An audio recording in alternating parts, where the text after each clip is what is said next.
नमस्कार दोस्तों, मैं निधि सिंह द फैक्टरी में आपका स्वागत करती हूँ। जानेंगे आखिर क्या है डेरा सच्चा सौदा के प्रमुख सर डॉक्टर गुरमीत राम रहीम सिंह जी इनसा कहते हैं। नमस्कार सर। नमस्कार जी। क्या नाम है आपका? दारा सिंह इंसाफ। सर क्या करते हो आप? मैं शॉप है जी मेरी। सर कैसा माहौल देख रहे हो आप डेरे के अंदर? डेरे के अंदर बहुत अच्छा माहौल है जी। आप सर कितने वर्ष से लगभग जुड़े होंगे?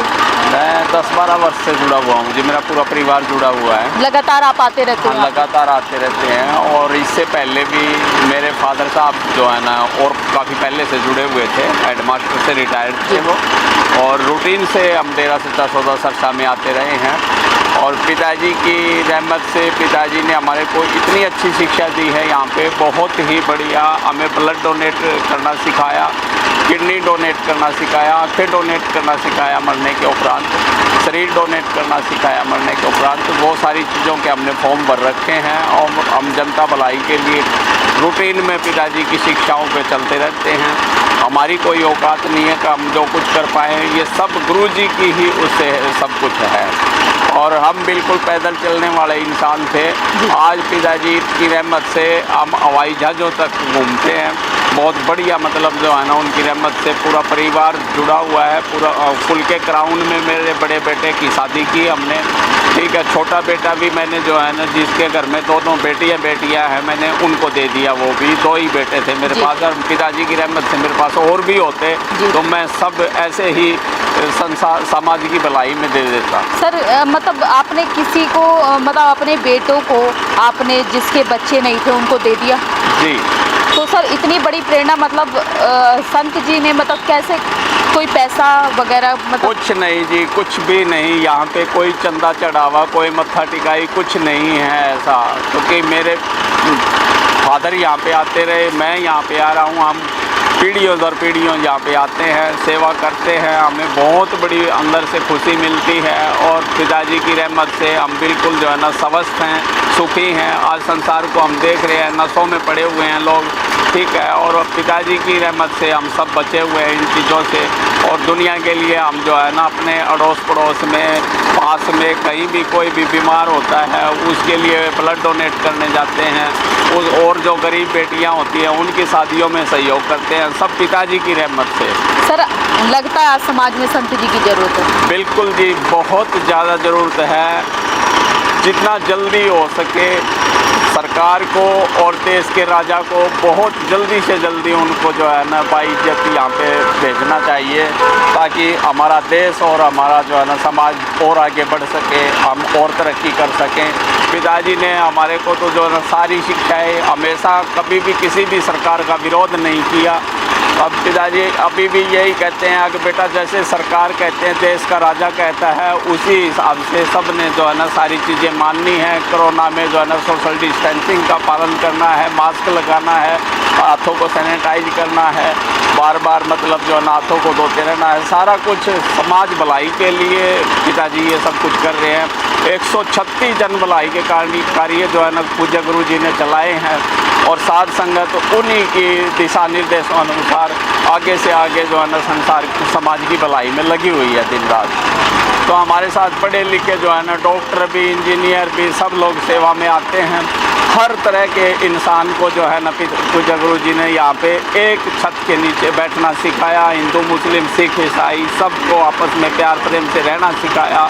और बहनें यहाँ पे इतनी सुरक्षित हैं अब जो है ना, और समाज में बल्कि जो है ना बहुत बुराइयाँ फैली हुई है। इतनी अपने पर्सनल घरों में बहनें बेटियाँ सुरक्षित नहीं हैं जितनी यहाँ पे पिताजी के दर पे सुरक्षित हैं। या किसी प्रकार का कोई भी इस तरह का हमने कभी कुछ नहीं देखा।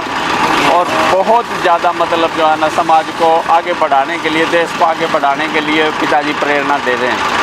सर ग्रीनस वेलफेयर फोर्स कैसी ड्रेस, मतलब कैसी ग्रीनस फोर्स वेलफेयर फोर्स की वर्दी मैंने भी ले रखी है। ग्रीनस वेलफेयर फोर्स के अंदर पिताजी ने ये इसीलिए फोर्स तैयार की, अगर बेटा समाज के अंदर जो है ना जन भलाई के कार्य करो। कहीं पे आग लग जाती है, कहीं पे और कोई भूकंप आ गया या और कुछ आ गया, तो उसके अंदर जो है ना सब वॉलंटियर अपने आप, हम पिताजी की प्रेरणा से, हम अपने किराए से, अपनी गाड़ियों से अपना खर्चा लगा के हम जाते हैं और लोगों के जीवन को वहाँ पे बचाते हैं, उनके धन माल की रक्षा करते हैं।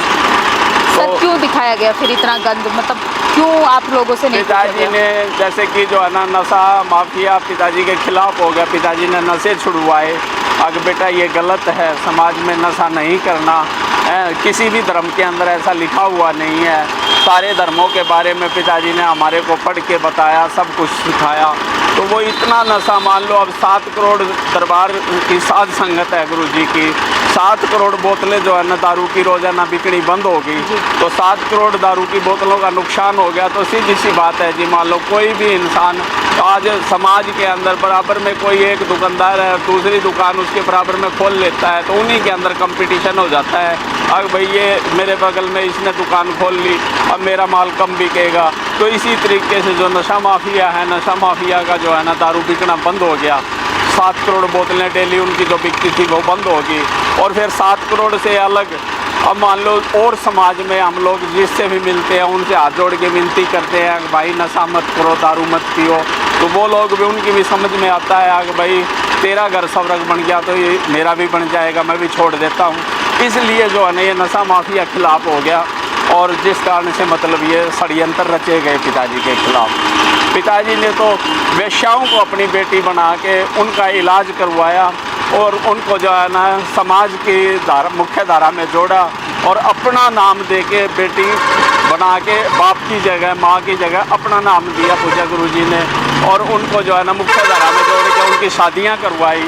तो त्रेता युग के अंदर भगवान श्री रामचंद्र जी ने अवतार धारण किया था, एक वेश्या का उद्धार किया था त्रेता युग के अंदर श्री रामचंद्र जी ने। इतिहास गवाह है, इतिहास के अंदर दर्ज है ये सारी चीज़ें। और हमारे गुरुजी ने तो 23 जो है ना वेश्याओं को अपनी बेटी बना के उनकी शादी करवा दी, और भी लगे हुए ही थे पिताजी तो रूटीन में, और अभी भी यही शिक्षा देते हैं कि बेटा भला करो, अच्छे रास्ते पे समाज को लगाओ, अच्छा कर्म करो। तो इसलिए ये सब कुछ खिलाफ में हो गया जी। सर आज अगर डेरा सच्चा सौदा, आपने बताया ब्लड डोनेट करते हैं संत जी के कहने पे, वो भी बिल्कुल मुफ्त, अगर डेरा सच्चा सौदा ब्लड डोनेट करना बंद कर देता है तो क्या लगता है आपको, क्या फ़र्क पड़ सकता है? बहुत नुकसान हो जाएगा जी। हमारा जो है ना हम ब्लड डोनेट करते हैं, तो हमारा ब्लड फौजियों के लिए जाता है, जो हमारे भाई बहनें जो मिलिट्री में भर्ती होकर देश की रक्षा के लिए सेवा कर रहे हैं, वो किसी कारण जख्मी हो जाते हैं आतंकवादियों के हमले से और से, क्योंकि मैं भी फ़ौज में रहा हूँ, ठीक है। मैं श्रीनगर जैसी जो है ना बिल्कुल ऐसी आतंकवादी जगह में रहा हूँ। देश का भलाई करने का, समाज की भलाई करने का मालिक की रहमत से मेरे को मौका मिला। तो हम लोग जब भी किसी भी ऑपरेशन के लिए जाते थे, हमारा भी गेट के ऊपर जो है ना ब्लड ग्रुप और नाम और नंबर हमारा सब कुछ लिखा जाता था, तो ठीक है। और जो साथ के जो साथी होते थे वो हमारा खाना लेके आते थे, मतलब ऐसा रहता था कि भाई पता नहीं ये भाई वापस आएगा या नहीं आएगा, क्योंकि डेली वहाँ पे उग्रवाद के कारण जो है ना ऐसे अटैक होते रहते थे, ठीक है। तो ऐसे लोगों के लिए ब्लड जो है ना घर परिवार का आदमी भी देने से पीछे हट जाता था, छुप जाता था। लेकिन गुरुजी ने सबको इस तरीके से गाइड किया, मोटिवेट किया, समझाया कि भाई ब्लड बेटा 7 दिन आप ब्लड देते हो, आपका सेवा भी लगेगी और किसी को आपके ब्लड से जीवन दान मिलेगा, और जो है ना आपका वो ब्लड आप जूस वगैरह पियो और साथ के साथ पूरा हो जाता है और बढ़िया बनता है वो, तो जिससे कोई बीमारियां भी नहीं लगती। उसके बदले में हम मतलब दुनिया की ऐसी लाइलाज बीमारियों से बच जाते हैं, इसलिए हम ब्लड डोनेट करते हैं। और जो सैनिक हमारे देश की सेवा के लिए सीमा पे डटे हुए हैं, उनको हमारा ब्लड जाता है। समाज में भी हम समाज में रहते हुए किसी पड़ोसी को, बहन भाई को, किसी को भी ब्लड की ज़रूरत पड़ जाती है, 1 मिनट में हम चले जाते हैं। ट्रू ब्लड बैंक का नाम हमें पिताजी ने दिया, और जो है ना बिल्कुल मतलब हम तो बिल्कुल वॉलंटियर बन के बोलते रहते हैं समाज में, भाई हमारे लायक कोई भी सेवा हो हम करने के लिए तैयार हैं, ठीक है। मकान बना के देते हैं गरीब बेटियों को, विधवाओं को, और जो है ना हम सप्ताह में 1 दिन भूखे रह के जो खाना बचता है वो खाना जो है ना हम उन भूखों के मतलब जिसको ज़रूरत है उनके अंदर डोनेट करते हैं। सरकार से क्या अपील करोगे सर? सरकार से यही अपील है जी, अब जो है ना हमारे गुरुजी को जल्दी से जल्दी, जितना जल्दी हो सके तुरंत प्रभाव से जो है ना उनको समाज के अंदर वापस भेजें, ताकि देश आगे बढ़ सके। कोरोना से देश लड़ रहा है, और इसके अंदर जो है ना, ताकि हम जो है ना इन चीज़ों से बच सकें और हमारा देश की आगे तरक्की हो सके। क्योंकि यहाँ पे तो न जात पात को माना जाता है, न किसी धर्म को। हिंदू मुस्लिम सिख ईसाई आपस में है सब भाई भाई। तो जो है ना यहाँ पे तो पिताजी की बिल्कुल ज़रूरत है, बहुत जल्दी से जल्दी जितना हो जाए उतना ज़रूरत है जी। हम न किसी सरकार के ख़िलाफ़, न किसी धर्म के ख़िलाफ़, न किसी इंसान के ख़िलाफ़।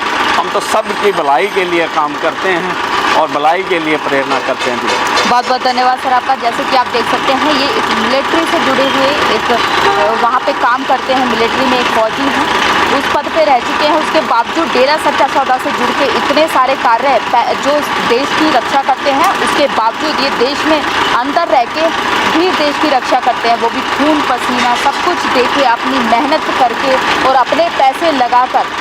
और उसके बाद इन्हें सुनने को क्या मिलता है कि ग्रीन वेलफेयर फोर्स के जो सेवादार हैं, जो मानवता भलाई के कार्य करते हैं, वो असल में मानवता भलाई के नहीं कुछ और कार्य करते हैं। कैसा लगेगा कोई अपने देश के लिए, अपने समाज के लिए निस्वार्थ काम करे और उसके बाद उसको ऐसा कहा जाए? क्या ये एक तरीके का देशद्रोह का कार्य नहीं है? जो भी आपकी राय है कमेंट बॉक्स में हमें जरूर लिखिएगा। बहुत बहुत धन्यवाद।